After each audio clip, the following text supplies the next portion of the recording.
ಇಂಥದ್ದೊಂದು ಕಾರ್ಯಕ್ರಮ ನಡಿಬಾರ್ದು. ಈ ಕರ್ನಾಟಕ ಪ್ರೊಡ್ಯೂಸರ್ ಅಸೋಸಿಯೇಷನ್ ಅನ್ನು ಹುಟ್ಟು ಹಾಕಿದ್ದೆ ದಿಲೀಪ್ ಅವರು. ಅಂದರೆ ಇದರಲ್ಲಿ ನಾವು ಸಾಕಷ್ಟು ಕಾರ್ಯಕ್ರಮ ಬೇರೆ ಬೇರೆ ಥರದ್ದು ಮಾಡಬೇಕು, ಸೆಲೆಬ್ರೇಷನ್ ಮಾಡಬೇಕು, ಏನೇನೋ ಯೋಚನೆಗಳಿದ್ವು. ಬಟ್ ಈ ಥರದ್ದೊಂದು ಕಾರ್ಯಕ್ರಮ ಆಗುತ್ತಂತ ನಾವು ಅಂದ್ಕೊಂಡಿರಲಿಲ್ಲ. ಎಲ್ಲ ಚಾನಲಿನವ್ರು ಬಂದಿದ್ದೀರಿ, ನಿರ್ಮಾಪಕರು, ನಟರು, ತಂತ್ರಜ್ಞರು ಎಲ್ಲರೂ ಬಂದಿದ್ದೀರಿ.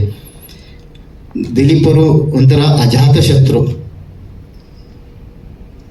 ಅಂದರೆ ಅವರು ಇನ್ನೊಮ್ಮೆ ಹುಟ್ಟಿ ಬರಬೇಕು, ಇನ್ನೊಮ್ಮೆ ಅವರ ನಟನೆಯನ್ನು ನಾವು ನೋಡಬೇಕು, ಇನ್ನೊಂದು ಸೀರಿಯಲ್ಲು, ಇನ್ನೊಂದು ಸಿನಿಮಾ ಅವರು ನಮ್ಮ ಜೊತೆಗೆ ಇರಬೇಕು ಅಂತ ಅನಿಸ್ತಾ ಇರುತ್ತೆ.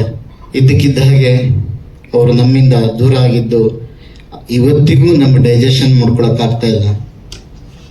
ವಿದ್ಯಾಮಂಗೆ ಇಷ್ಟೇ ಹೇಳೋದು, ಎಲ್ಲ ನಿರ್ಮಾಪಕರು ನಿಮ್ಮ ಜೊತೆಗೆ ಇರ್ತೀವಮ್ಮ, ನೀವು ಮುನ್ನುಗ್ಗಿ ನಿಮ್ಮ ಏನು ದಿಲೀಪ್ ಅವ್ರ ಕನಸೇನಿದೆ ಅದನ್ನು ಮುಂದುವರ್ಸ್ಕೊಂಡು ಹೋಗಿ.